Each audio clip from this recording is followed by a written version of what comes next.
Hi, welcome to my channel. నేను మీ నాని. ఈరోజు మనం మాట్లాడుకునే టాపిక్, ఒక 6 అలవాట్లు మార్చుకుంటే మనం కూడా ఆర్థికంగా స్థిరపడొచ్చు అని నేను స్టడీ చేసి, నేను తెలుసుకొని, నా స్వయ అనుభవంతో మాట్లాడుతున్న మాటలు ఇది ఈ టాపిక్ మాత్రం. అవేంటంటే, ముందుగా ఒకే జీవితం సంపాదిస్తున్న ఒక ఇద్దరు వ్యక్తులు ఉన్నారనుకోండి. కొంతకాలం తర్వాత ఒకరేమో ధనవంతులు అవుతారు, మరొకరేమో నెలాఖరు వచ్చేసరికి మళ్ళీ అప్పులు చేస్తూనే ఉంటారు.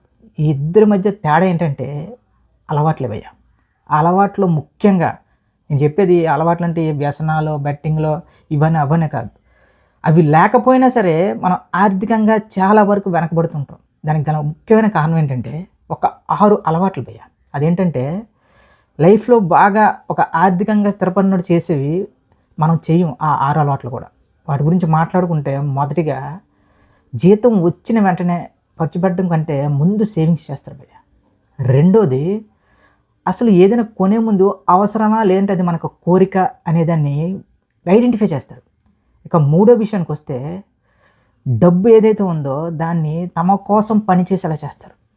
ఇక 4, ఇది ఎలా ఉంటుందంటే, ఈ 3 అవసరాల కంటే ఈ 4వ అవసరం నిజంగా చాలా తెలివైనోడు చేసే పని. అది అప్పు చేయడం. అప్పు చేయడం వల్ల అది ఎంతవరకు వాడికి ఉపయోగపడుతుందని ఆలోచిస్తాడు. అప్పు చేయడం వల్ల కూడా ఉపయోగాలను కూడా ఆలోచించే వాళ్ళు ఉన్నారు. ఇక 5వ విషయానికి వస్తే, ప్రతి ఒక్క రూపాయికి ఒక లెక్క ఉంటుంది భయ్య. ఇక 6, ప్రజెంట్తో పాటు ఫ్యూచర్ని ముందుగానే ఆలోచించి దీర్ఘకాలికంగా తీసుకునే నిర్ణయాలు. దీర్ఘకాలికంగా ఎలా ఉండబోతుంది, ఒక 5-10 సంవత్సరాల కోసం ముందుగానే ప్లాన్ చేసి పెట్టుకోవడం. సో ఇప్పుడు ఈ 5 లక్షణాలు మనం అలవాటు చేసుకుంటే మనం కూడా ఆర్థికంగా ఎదగొచ్చు అని నేనైతే నమ్ముతున్నాను. సో మొదటిగా, ముందుగా సేవింగ్ చేయడం ఏంటి భయ్య, మనకు వచ్చే జీతాలే అంతంత మాత్రం. ముందుగా మనం ఎలా సేవింగ్స్ చేస్తాం, మొత్తం ఖర్చులు పోనీ ఇంకా అప్పులు అవుతున్నాయంటే, అయినా సరే కనీసం ఒక సంపాదించిన దాంట్లో ఒక 10% అయినా మనం సేవింగ్స్లో పెడితే అది ఫ్యూచర్కి చాలా పెద్ద అమౌంట్ అవుద్ది భయ్య.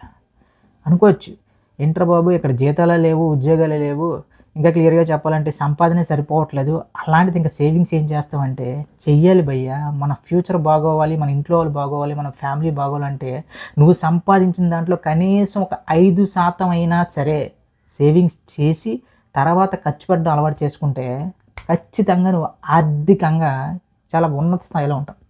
ఇక రెండోది, అవసరానికి కోరికకి మధ్య తేడా.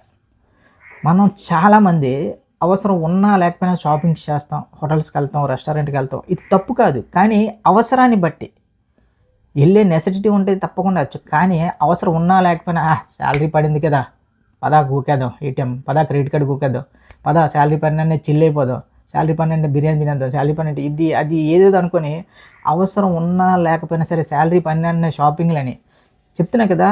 అవసరం లేకపోయినా సరే మనం షాపింగ్ చేస్తాం, తింటాం, రెస్టారెంట్లకు వెళ్తాం, ఇది చేస్తాం, అది చేస్తాం. కానీ నిజంగా అవసరం వచ్చినప్పుడు మాత్రం మన దగ్గర డబ్బులు ఉండవు భయ్య.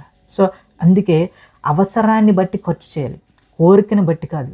ఎప్పుడైతే నువ్వు అవసరాన్ని బట్టి ఖర్చు చేస్తావో నీకు చాలా వరకు అంటే నీ ఖర్చులు తగ్గుతూ వస్తాయి. దానివల్ల ఏమవుతుందంటే నీ సేవింగ్స్ పెరుగుతూ ఉంటే నువ్వు ఆర్థికంగా బలపడతావు. ఇక మూడోది, డబ్బుని తమ కోసం పనిచేలా చేస్తారు భయ్య.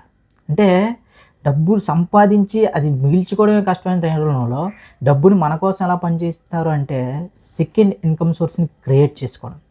ఇప్పుడు సెకండ్ ఇన్కమ్ సోర్స్ అంటే చాలామంది ఏంటంటే స్టాక్ మార్కెట్ అని, ఇదని అదని ఒక పెద్ద పెద్ద ఇమాజినేషన్లోకి వెళ్ళిపోతున్నారు. కానీ ఒక ట్యూషన్ చెప్పడం, చాలా రకరకాలు ఉన్నాయి. నీ చుట్టుపక్కనే ఏదో ఒక చిన్న స్కిల్ అనేది డెవలప్ చేసుకుంటే, ఒక మెకానిక్గాను ఏదంటే ఒక పార్ట్ టైమ్గా నువ్వు మెకానిక్గా చేయొచ్చు, పార్ట్ టైమ్గా ఒక హోమ్ అప్లయన్స్ రిపేర్ చేయొచ్చు. చెప్తున్నా కదన్నా, ఒక సెకండ్ ఇన్కమ్ అనేది జనరేట్ చేసుకుంటే అప్పుడు నీ దగ్గర ఉన్న డబ్బుతో నువ్వు వేరే ఇన్వెస్ట్మెంట్లు చేసి ఇంకా ఆర్థికంగా ఎదగచ్చు. అలా కాకుండా ఉన్న డబ్బునే ఖర్చు పెట్టేసి ఉన్న డబ్బునే మనం కంట్రోల్లో లేకుండా చేస్తే మనం ఎదుటి వాళ్ళు ఎదుగుతుంటే చూసి ఏడవడం తప్ప మనం ఇంకేం చేయలేం భయ్య. ఇక 4, అప్పులని జాగ్రత్తగా వాడడం భయ్య. అవసరం ఉన్నా లేకపోయినా క్రెడిట్ కార్డులు తీసేసుకోవడం, ఓన్లీ తినడం, తిరగడం కోసం, తాగడం కోసం అప్పులు చేసేయడం. ఇలా కాకుండా ఆ అప్పు చేస్తే దానివల్ల మన ఫ్యూచర్లో కానీ మనం ఫైనాన్షియల్గా కానీ మనకి నెలకి ఎంత ఇన్కమ్ జనరేట్ అవ్వచ్చు. చాలామంది క్రెడిట్ కార్డులు లేదంటే వేరే వాటితో ఇన్కమ్ జనరేట్ చేసుకునే వాళ్ళు కూడా ఉన్నారు. ఏంటంటే చేసిన అప్పుని కూడా ఆ అప్పుతో కూడా ఇన్కమ్ జనరేట్ చేసేవాళ్ళు ఉన్నారు. ఇది చాలా అంటే ఇది కొంతమందికి సక్సెస్ అవ్వచ్చు, కొంతమంది సక్సెస్ కాకపోవచ్చు. ఎందుకంటే మనం అప్పు చేసి మళ్ళీ ఇంకోటికి ఇస్తే ఆడు మనకు తిరిగి ఇస్తాడో లేదో కూడా మనకు తెలియదు. సో అప్పులను చేసేటప్పుడు కూడా ఇన్కమ్ గురించి ఆలోచించి అప్పులు చేయడం అనేది నిజంగా వాళ్ళ బ్రెయిన్కి హ్యాట్స్ ఆఫ్ భయ్య. ఇక ఐదోది, ఇది ఎంత ఇంపార్టెంట్ అంటే పై 4 మన చేతుల్లో ఉంటాయో లేదో తెలియదు కానీ చేయడంలో, కానీ ఇది మాత్రం ఖచ్చితంగా మన చేతుల్లోనే ఉంటుంది. ఇది కానీ మనం పాటిస్తే ఖచ్చితంగా ఆర్థికంగా తొందరలోనే మనం ఎదుగుదల చూస్తాం భయ్య. అదేంటంటే ఖర్చు పెట్టిన ప్రతి రూపాయికి ఖచ్చితంగా లెక్క ఉండడం. మనలో చాలామంది దాదాపు 90% మంది ఖర్చు పెట్టేస్తాం, తర్వాత లెక్కలేసుకుంటాం. దానివల్ల ఏమవుద్దంటే చాలా వరకు ఒక కన్ఫ్యూజన్, ఒక క్లారిటీ ఉండదు. ఏం చేసాం వచ్చిన డబ్బుతో, ఇదే చాలా వరకు ఇబ్బంది పడతాం. కానీ చాలామంది ఖర్చు పెట్టిన 10 రూపాయలు కూడా రాసుకునే అలవాటు ఉన్నది. అలాంటి వాళ్ళు చూస్తే మనం ఏమనుకుంటామంటే ఎంత కంజూస్గా ఏంటి, ఇదేంటి ఇది కూడా రాసుకుంటారంటే, అలాంటి వాళ్ళు చూసి ఫ్యూచర్లో వాళ్ళ సంపాదన చూసి మనకి ఈర్ష్య కలుగుతుంది భయ్య. అలా ప్రతి ఒక్క రూపాయికి లెక్క పెట్టడంలో ఎలాంటి తప్పు లేదు. మనకు ఒక క్లారిటీ ఉంటుంది. నువ్వు దేని మీద ఖర్చు పెడుతున్నావు, ఎక్కడ ఎక్కువ వెళ్ళిపోతుంది, ఎక్కడ అంటే ఖర్చు తగ్గించుకోవచ్చు అనే ఒక లెక్క ఉంటుంది. అలా కాకుండా మనం వచ్చిన దాన్ని వచ్చినట్టే ఖర్చు పెట్టుకుంటే లెక్క బొక్క ఏది లేకుండా చేస్తే మన లైఫ్లో ఇంకెప్పుడు ఆర్థికంగా సెటిల్ అవ్వలేం. ఇక ఆరోది ఫ్యూచర్ భయ్య. దీర్ఘకాలికంగా ఆలోచించడం అనేది అది అందరి వల్ల సాధ్యం కాదు. ఇప్పుడున్న జనరేషన్లు కానీ ఇప్పుడున్న మాటలు బట్టి కానీ ఈరోజే మనది రేపు మనది కాదు. ఎస్, ఈరోజు నీదే, రేపు అనేది నీ కుటుంబానిది, నీ ఫ్యూచర్ది, నీ పిల్లల భవిష్యత్తుది, నిన్ను నమ్ముకున్న వాళ్ళ భవిష్యత్తుది. ఈరోజు నువ్వు ఎంజాయ్ చేసి వెళ్ళిపోతానంటే రేపు బతుకున్న వాళ్ళ పరిస్థితి ఏంటి అని ఆలోచిస్తారు చూడండి. వాళ్ళకి నిజంగా హ్యాట్స్ ఆఫ్.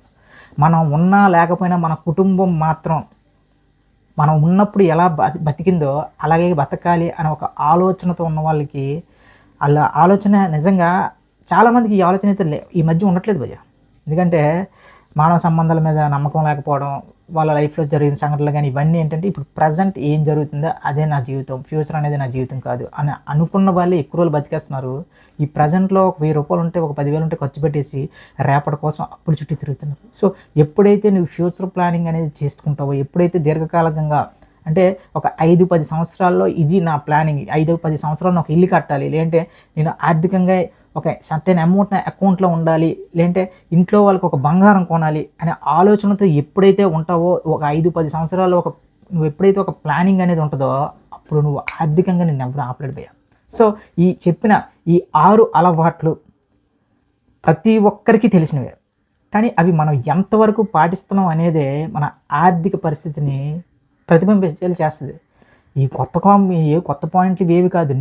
నాకు నేనుగా తెలుసుకొని అసలు ఏం జరుగుతుంది, నేను తెచ్చిన ప్రతి ఒక్క రూపాయి ఎలా వెళ్తుంది ఏంటి అని ఆలోచించుకున్న తర్వాత, కొన్ని పుస్తకాలు చదివిన తర్వాత, కొంత రీసెర్చ్ చేసిన తర్వాత ఈ 6 అలవాట్లు ఖచ్చితంగా ఆర్థికంగా వెనకబడిన ఎవరినైనా సరే ముందుకు తీసుకెళ్దు అని నేను నమ్మి చెప్పిన ఈ టాపిక్ భయ్య.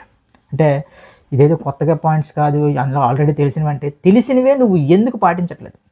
అదే చెప్తున్నాను కదా, మనిషి నైజం ఏంటంటే ఇది మంచి అని మనకు తెలుసు, కానీ అది మనం చేయకపోవడమే. ఇప్పటికైనా సరే దాన్ని మనం ప్రారంభిస్తే, ఈ 6 అలవాట్లని మనం చేయడానికి ప్రయత్నిస్తే కనీసం రాబోయే ఒక 5 ఏళ్లలో ఎంతో కొంత ఆర్థికంగా మనం ఖచ్చితంగా అభివృద్ధి చెందుతాం అనే భావనతో, ఆలోచనతో చేసింది ఈ వీడియో. సో ఇక నెక్స్ట్ మళ్ళీ బుధవారం ఇంకొక వీడియోతో, ఇంకొక కంటెంట్తో ఆర్థికంగా మనం ఎలాంటి మార్పులు చేసుకుంటే మన జీవితంలో ఆర్థికంగా మనం స్ట్రాంగ్ అవ్వచ్చు అనే అంశంతో మాట్లాడుకుందాం.